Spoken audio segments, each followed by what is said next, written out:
ఉచిత IVF IUI consultation, ఉచిత ultrasound scan. 49 అంటే సంతానం, 49 అంటే సంతోషం. అన్న, మీరు మంత్రి పదవి వద్దనుకున్నారు 2 సార్లు, రాజ్యసభ కూడా వద్దనుకున్నారు, పార్టీ పదవే కావాలనుకున్నారు. అంటే పదవులు వద్దనుకున్న మీరు మళ్ళీ ఇప్పుడు ఒక ఎంపీ టికెట్ కోసం దరఖాస్తు చేసి అడగడం. పదవులు కాదు, నాకు 2008లో సోనియా గాంధీ నన్ను మంత్రి చేయాలని చూసింది, పేరు వచ్చింది.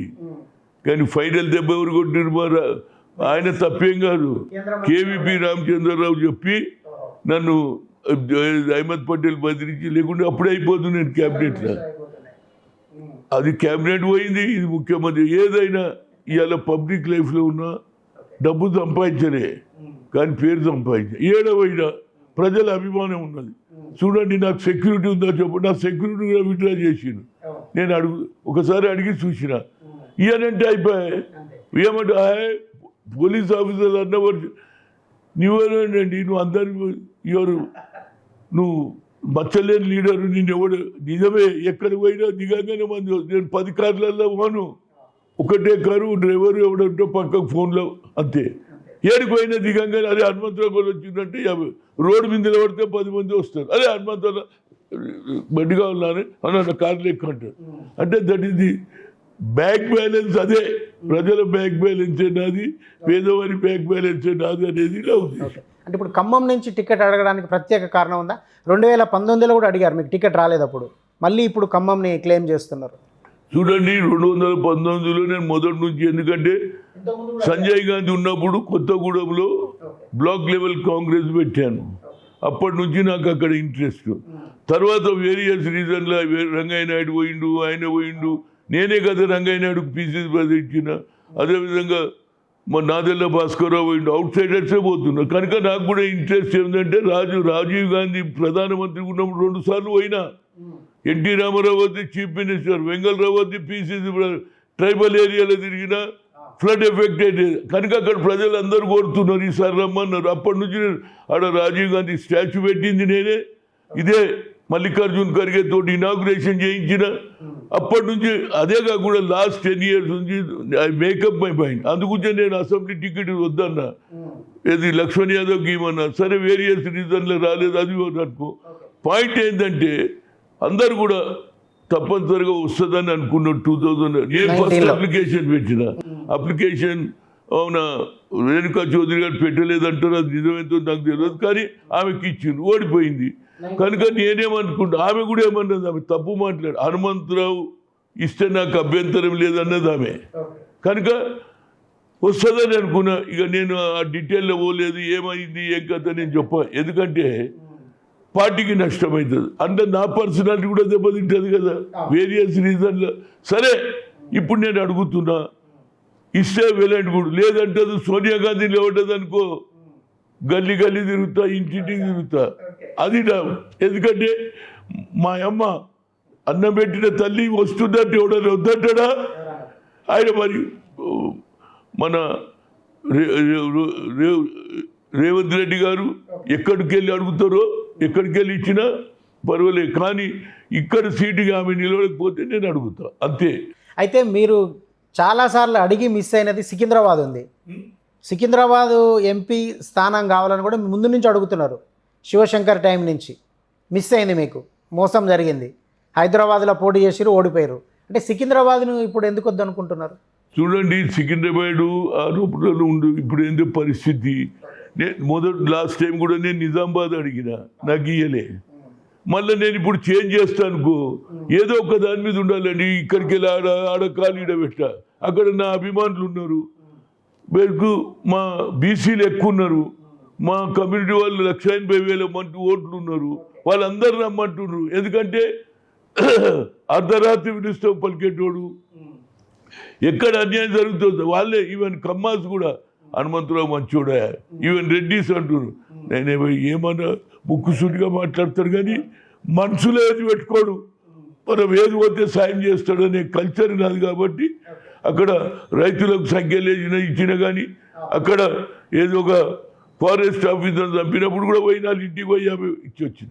ఏదో ఒకటి ఏంటంటే పేపర్ చదువుతాడే, ఏడు అన్యాయం జరిగిందనే కదా ఇమీడియట్గా పోతా. I'm the first person, before government పోక ముందు పోతా. పోతే ఏంది, ఒక అభిమానం పెరుగుతుంది, ధైర్యం అరే ఓ పెద్ద అయినా అంత దూరంకి వెళ్ళి వచ్చిండ్రా అని వాళ్ళకు ఒక మనోభావం. అరే ఎవడు రాకపోతే ఎవడు అడుగుతాడా అంటారా లేదా? కనుక ఆ నేచర్ నాకు ఉన్నదనేదే నా ఉద్దేశం. ఈ ఎన్నికల్లో అంటే మొన్నటి 23 ఎన్నికల్లో కాంగ్రెస్ అధికారంలోకి వచ్చింది. కానీ ఇప్పుడు జరుగుతున్న ప్రచారం ఒక 6 నెలల్లో ప్రభుత్వాన్ని కూలుస్తాం అని డైరెక్ట్ బీఆర్ఎస్ ప్రకటిస్తోంది. అంటే హరీష్ రావు చేస్తున్న విమర్శల్ని కానీ కేటీఆర్ చేస్తున్న విమర్శల్ని కానీ మీరు ఎట్లా చూస్తారు? ఇక దీనికి జవాబు ఒక్కడే చెప్తా. ఒక లేమన్ చదువుకున్నాడు, చదువుకున్న లేకున్నా బర్రెలు కాసేటోడు కూడా ఈ మాట మాట్లాడాడు. బర్రెలు కాస్తాడు కదా, ప్రభుత్వం ఎట్లా కుదురుతుందని చెప్తాడు. అరే మొన్ననే వచ్చింది ఎవడన్నా అడిగిండు అనుకో, ఏం ఎట్లా వస్తుందా, మొన్ననే గెలిచిండు కదా, 6 నెలలు ఎట్లా ప్రభుత్వం పడిపోతుంది, 5 ఏళ్ళు ఉంటుందని వాడు అంటుంటే వీళ్ళేమో కూలిపోతుంది ఇక తేలిపోతుంది అని. ఇది డెస్పరేట్ దెబ్బతిన్నోడు, వారికి ఏం అర్థం కదా, ఎవడన్నా ధన్ను అని కొట్టిండు అనుకో తిరుగుతుంటే అట్లున్నది అలా పని. కనుక ఏదన్నా మాట్లాడగలుగుతారు కానీ ఇది కల్చర్ కాదు. అదేవిధంగా జగన్మోహన్ రెడ్డి కూడా తన డాటర్ను తన సిస్టర్ను మీద ఎవడన్నా అనరాని మాటలంటే ఆయన ఖండించాలి, ఇట్లా అనొద్దని అనాలి. This is the minimum culture. She is also worked for you. ఆమె జైల్లో ఉన్నాడు పోయింది కదా, ఒక ఆడపడుచు నీ చెల్లెల మీద కూడా గలత్ కామెంట్ చేస్తే నాకే బాధ అనిపించింది. ఎందుకంటే నాకు రైట్ ఉన్నది. రాజశేఖర్ ప్రెసిడెంట్ చేసిన ఘనత నాది, ఎవరు చేయలే. అయిపోతు విజయభాస్కర్ అందరు చేయలేటేసారు. 30 మంది సంతకాలు పెట్టినాక ఇస్తుందా ఇందిరా? కానీ నేను చెప్పిన ఆయన నన్ను ఉండమన్నాడు. లేదు సార్ నేను ఎప్పుడన్నా ఉంటా, ఈయన చేయండి, today we want to fight అంటే అప్పుడు ఇచ్చిండు. అరే నేమో ఇంత కదా, అరే సొంత చెల్లెల మీద రాజకీయం ఇంత మక్కువనా? అరే చెల్లెళ్ళు అంటే కూడా కామెంట్ చేయరు. మా తెలంగాణలో కల్చర్ అన్నదమ్ములో కొట్లాడతాం, అక్క చెల్లెళ్ళలో కొట్లాడతారు. అక్కకి ఏమైనా చెల్లె పోతుంది, చెల్లెకు అయినా అక్క పోతుందా లేదా? మా కల్చరే లేదు. అరే నోటుకొచ్చినట్టు తింటుంటే భాష ఏమిటి? ఓడిగా వేరేది అనొద్దు, ఆడు అన్నది నాకంటే బాగా అనిపిస్తలేదు. అసలు వాళ్ళ ఫ్యామిలీ కాదని అంటారేంది Sharmila? That is not correct. ఇది ఇటువంటి భాష బిలో స్టాండర్డ్ అయింది రాజకీయాలు. ఇంతకుముందు ఎట్లుంటుండే, ఎవడన్నా క్రిటిసైజ్ చేసినా ఉందాతనంగా మాట అదే, కానీ భాషలో మార్పు రాదు. ఈ భాష వల్లని ఇవాళ సీఎంని కూడా నోటుకొచ్చినట్టు మాట్లాడతారు. ఏంది రా బాబు ఇది? పాయింట్ ఏంది? ఎవరికి వాడు స్కోర్ చేయాలి, ఇక వచ్చేస్తుంది. ఆయన కూడా పాపం, ఆయన సీనియర్ నాయకుడు, ఎక్స్ఎంపీ, ఆయన కూడా మంత్రి గుండి మాట్లాడతాడు, ఇక పోతుంది ప్రభుత్వం 6 నెలలు. ఎన్ని నాకు అర్థం కాదు. హైప్ క్రియేట్ చేసుకుంటారు. హైప్ అందరు తెలిసిపోయింది. ఇంతకుముందు అంటే టీవీ లేదు, వీడియో లేదు, పేపర్ ఏదో ఊరూరులో పేపర్ కూడా పోకపోదు. ఇవాళ అందరి చేతిలో సెల్ ఫోన్ వచ్చింది. రాజీవ్ గాంధీ దేవుల సెల్లనే చూస్తుండే ఎవడేమన్నదో. అదేవిధంగా పేపర్లలో టీవీలు చూస్తుండే సాయంత్రం కాగానే. ఇలాంటి ఏది ఇంటర్నెట్ ఇంత వచ్చినాక కూడా నాయకులలో ఇంటర్నెట్ రాలేదనేది నాకు ఉద్దేశం. ఎందుకంటే ఆలోచనలు మార్పు. పాత రోజులలో నువ్వు ఏదన్నా నమ్మినరా బాబు, రేపే పడిపోతుంది, ఎల్లుండే పడిపోతుంది, ఇక అడ్రస్ ఉండదు, ఇక పోవడం జైలుకు పంపి ఏంది గురించి? This is not correct. ఇది మంచిది కాదు.